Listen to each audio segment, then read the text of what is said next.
Birthday start हो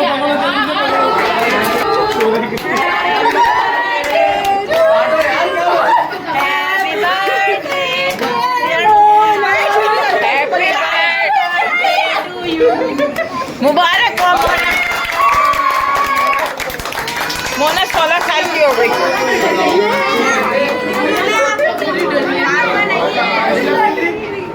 पहले अपनी अम्मा को तो खिला दो, उसकी वजह से आई है।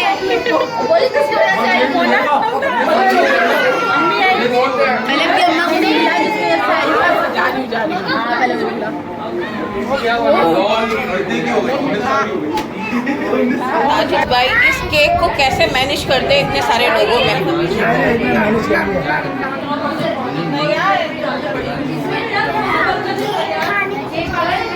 हाँ भाई केक आप केक के पीस जरा पीस ये देखें, ये इसे किफ़ायत शुआर भाई कहते हैं, हमारे किफ़ायत है।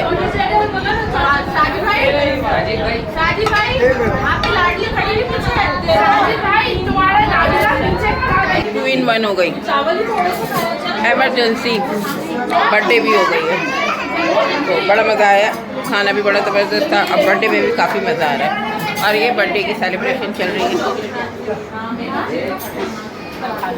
केक भी अच्छा था, मेरा तो केक हिस्सा मिल गया, मैं खा रही और पूरा नहीं खाना, थोड़ा सा खाना। कैसा केक है? मज़ेदार। मैं निकाल के ले आई केक।